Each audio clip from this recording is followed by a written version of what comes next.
ರಾಜ್ಯಪಾಲರಿಗೆ ಯಾವ ರೀತಿ ಅಗೌರವವನ್ನು ತೋರಿಸಿದ್ರು ಅನ್ನೋದನ್ನ ನಿನ್ನೆ ತಕ್ಷಣ ವಿರೋಧ ಪಕ್ಷದ ನಾಯಕರು ನಿಮ್ ಗಮನಕ್ಕೆ ತಂದಿದ್ದಾರೆ. ನೀವು ಸುಮ್ಮನೆ ಕೂತಾಲಿ ಆಯ್ತು, ನಮ್ಗೆ ಗೊತ್ತು ಯಾರು ಮಾತಾಡೋದು. ರಾಜ್ಯಪಾಲರಿಗೆ ಸದನಕ್ಕೆ ನೀವು ಮತ್ತು ಸರ್ಕಾರ ಕರೆದ ನಂತರ ಅವರಿಗೆ ಶಿಷ್ಟಾಚಾರದಲ್ಲಿ ಗೌರವವನ್ನು ಕೊಡಬೇಕಾಗಿರುವಂತದ್ದು ಈ ಸದನದ ಕರ್ತವ್ಯ ಇದೆ, ನಮ್ಮೆಲ್ಲರದು ಕೂಡ ಕರ್ತವ್ಯ ಇದೆ, ಜವಾಬ್ದಾರಿ. ಇದನ್ನ ಏಕಾಏಕಿ ನಿಮ್ಮ ರಾಜಕಾರಣ ಕಾರಣಕ್ಕೋಸ್ಕರ ರಾಜ್ಯಪಾಲರ ಭಾಷಣ ಹೇಗ್ ಮಾಡಿದ್ರು ಅನ್ನೋದನ್ನ ಒಂದನೇ ನಿರ್ಣಯದ ಮೇಲೆ ಮಾತಾಡೋಣ, ಏನು ತೊಂದರೆ ಇಲ್ಲ. ಒಬ್ಬ ರಾಜ್ಯಪಾಲರು ಸಾಂವಿಧಾನಿಕ ಹುದ್ದೆಯಿಂದ ಬಂದು ಇಲ್ಲಿ ಭಾಷಣ ಮಾಡಿದಾಗ ಅವರು ಸರ್ಕಾರ ಕೊಟ್ಟಂತ ಭಾಷಣದ ಪ್ರತಿಯನ್ನೇ ಮಂಡನೆ ಮಾಡಿದ ನಂತರ ಸರ್ಕಾರ ನಡ್ಕೊಂಡಂತ ರೀತಿ ಏನು, ಅದು ಸದನದಲ್ಲಿ ನಡ್ಕೊಂಡಂತ ರೀತಿ ಏನು? ಕರ್ನಾಟಕದ ಸದನಕ್ಕೆ ಭಾರಿ ಒಳ್ಳೆಯ ವ್ಯವಸ್ಥೆ ಇದೆ ಅಂತೇಳಿ ತುಂಬಾ ಜನ ಭಾಷಣ ಮಾಡಿದ್ದು ನಾವೆಲ್ಲರೂ ಕೂಡ ನೋಡಿದೀವಿ. ನೀವು ಈ ಪೀಠದಲ್ಲಿ ನಡೆಸಿದಂತ ಮೊದಲನೇ ಅಧಿವೇಶನ ನಾನು ನಿಮಗೆ ನೆನಪು ಮಾಡ್ತೀನಿ, 2023ರಲ್ಲಿ ಆ ಸದನದ ಪೀಠಕ್ಕೆ ನೀವು ಬಂದ್ರಿ. ಮೊದಲ ಅಧಿವೇಶನದಲ್ಲೇ ಇಲ್ಲಿ 9 ಜನರನ್ನು ಸಸ್ಪೆಂಡ್ ಮಾಡಿದ್ರಿ ನೀವು. ನಿಮಗಿನ್ನೂ ಆ ಪೀಠದ ಅನುಭವ ಇತ್ತೋ ಇಲ್ಲ ಗೊತ್ತಿಲ್ಲ, ಆದ್ರೆ ಮೊದಲ ಅಧಿವೇಶನದಲ್ಲೇ 9 ಜನರನ್ನು ಸಸ್ಪೆಂಡ್ ಮಾಡಿದ್ರಿ. ಏನಕ್ಕೆ ಅಂದ್ರೆ ಪೀಠಕ್ಕೆ ಅಗೌರವ ತೋರಿದ್ರು ಅಂತ. ಅದಾದ ನಂತರ ಮತ್ತೆ 18 ಜನರನ್ನ ಸರ್ಕಾರ ಯಾವುದೋ ಮೋಷನ್ ಮೂವ್ ಮಾಡ್ತು 348ರಲ್ಲಿ ಅಂತಂದಾಗ ಮತ್ತೆ 18 ಜನರನ್ನ 6 ತಿಂಗಳ ಕಾಲ ಸಸ್ಪೆಂಡ್ ಮಾಡಿದ್ರಿ. ಅಲ್ಲ, ವಿಧಾನಸಭೆ ಅಧ್ಯಕ್ಷರಿಗೆ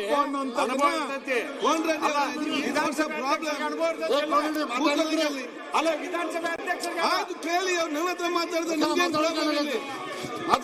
ಆಯ್ತು ಕೂತ್ಕೊಳ್ಳಿ. ಈಗ ನೀವು ಅಧ್ಯಕ್ಷ ಕೊಡ್ರಿ.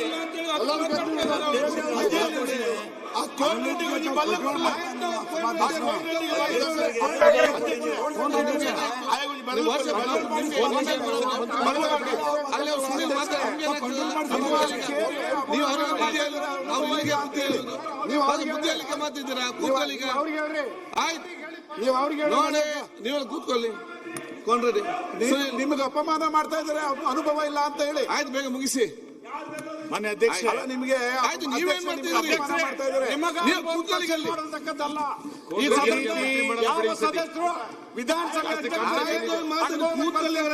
ನೀವು ಸುಮ್ಮನೆ ಅಂತ ಮಾತಾಡ್ತೀವಿ, ಅನುಭವ ಇಲ್ಲ ಅಂತ ಹೇಳ್ತಾ ಇದಾರಲ್ಲ.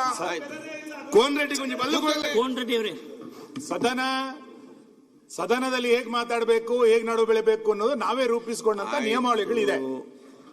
ಈ ಹಿನ್ನೆಲೆಯಲ್ಲಿ ನೀವು 18 ಜನರನ್ನ ನಮ್ಮ ಸದಸ್ಯರನ್ನ ಸಸ್ಪೆಂಡ್ ಮಾಡಿ ಒಂದ್ ನಿಮಿಷ ಸರಿ, ಆ ರೀತಿ 18 ಜನರನ್ನ ಸಸ್ಪೆಂಡ್ ಮಾಡಿದಾಗ ಹಿಂಗ್ ನಡೆದಿತ್ತು ಅಂತ ಗೊತ್ತಿದೆ. ಈಗ ರಾಜ್ಯಪಾಲರ ಬಗ್ಗೆ ಅಗೌರವ ತೋರಿಸಿದಾಗ ಸದನದ ನಿಯಮಾವಳಿ 27 ಏನ್ ಹೇಳುತ್ತೆ ಅನ್ನೋದನ್ನ ವಿರೋಧ ಪಕ್ಷದ ನಾಯಕರು ಉಲ್ಲೇಖ ಮಾಡಿದ್ರು. ನೀವು ಅದಕ್ಕೆ ರೂಲಿಂಗ್ ಕೊಡದಲೆ ಆ ರೀತಿ ಅನುಚಿತ ವರ್ತನೆ ಮಾಡಿದಂತ ಸದಸ್ಯರನ್ನ ಇಟ್ಕೊಂಡೆ ಮತ್ತೆ ಸದನ ನಡೆದ್ರೆ ಸದನಕ್ಕೆ ಏನ್ ಗೌರವ ಬರುತ್ತೆ? ಬಹಳ ವಿಚಿತ್ರ ಏನು ಅಂತ ಕೇಳಿದ್ರೆ, ಸ್ಪೀಕರು ನೀವು ಸರ್ಕಾರ ಹೇಳ್ದಂಗೆ ಕೇಳೋದು, ರಾಜ್ಯಪಾಲರು ಸರ್ಕಾರ ಹೇಳ್ದಂಗೆ ಭಾಷಣ ಮಾಡಬೇಕು ಅಂತಂದ್ರೆ ಎಲ್ಲಿ ತನಕ ತಗೊಂಡೋಗ್ತೀರಿ ವ್ಯವಸ್ಥೆ ಇದನ್ನ? ಹಾಗಾಗಿ ನಾನು ನಿಮ್ಮ ಹತ್ರ ವಿನಂತಿ ಮಾಡೋದು, ನಿಮಗೆ ಸದಸ್ಯರ ಅಗೌರವ ತೋರಿದಾಗ ಹೆಂಗೆ ಬೇರೆ ಬೇರೆ ಸದಸ್ಯರನ್ನ ಸದನದ ಗೌರವವನ್ನು ಎತ್ತಿಡಿಬೇಕು ಅನ್ನುವ ಕಾರಣಕ್ಕೆ ಸಸ್ಪೆಂಡ್ ಗಳನ್ನ ಮಾಡಿದ್ರು, ಈಗ ಅವತ್ತು ಅವರು ಮೂವ್ ಮಾಡಿದ ತಕ್ಷಣ ಸಸ್ಪೆಂಡ್ ಮಾಡಿದ್ರಿ. ಈಗ ನೀವು ನಿಯಮ 27ರ ಪ್ರಕಾರ ಕಾನೂನು ಸಚಿವರನ್ನು ಸೇರಿಸಿಕೊಂಡಂತೆ ಆ ಎಲ್ಲ ಸದಸ್ಯರನ್ನ ಸಸ್ಪೆಂಡ್ ಮಾಡ್ಬೇಕು ನೀವು. ಅವಾಗ ಈ ಸದನದ ಗೌರವ ಎತ್ತಿಡಿದಂಗಾಗುತ್ತೆ. ಇಲ್ಲಾಂದ್ರೆ ಇನ್ನ ರಾಜ್ಯಪಾಲರು ಭಾಷಣ ಮಾಡ್ಲಿಕ್ಕೆ ಬರ್ಬೇಕಾದ್ರೆ ಇನ್ನ ಯಾವ ಧೈರ್ಯದಲ್ಲಿ ಬರ್ತಾರೆ?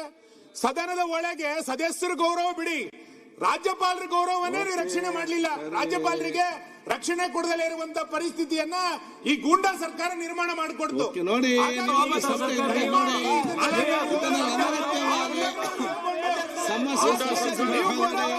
ದಯಮಾಡಿ ಸದನದ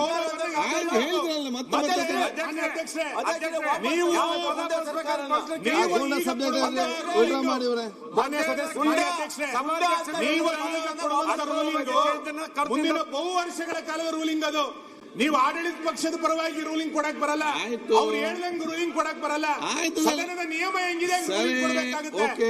ದಯಮಾಡಿ ಇದನ್ನ ಗಮನದಲ್ಲಿ ಇಟ್ಟುಕೊಂಡು ಈ ಸದನದ ಘನತೆಯನ್ನ ಕಾಪಾಡಿಕೊಳ್ಬೇಕಾಗಿರುವಂತದ್ದು ನಿಮ್ ರಕ್ಷಣೆ ಇದೆ. ಹಿನ್ನೆಲೆಯಲ್ಲಿ ನಿಯಮ 27ರ ಪ್ರಕಾರ ಏನ್ ಕ್ರಮ ತಗೊಳ್ಬೇಕು ಅಂತ ಮಾನ್ಯ ವಿರೋಧ ಪಕ್ಷದ ನಾಯಕರು ಹೇಳಿದಾರ, ಅದಕ್ಕೆ ರೂಲಿಂಗ್ ಕೊಟ್ಟು ನಂತರ ಮುಂದಿನ ಅಧಿವೇಶನ ನಡೆಸಬೇಕು ಅಂತ ನಾನು ವಿನಂತಿ ಮಾಡ್ತೇನೆ. ಈಗ ಒಂದ್ ಸೆಕೆಂಡ್.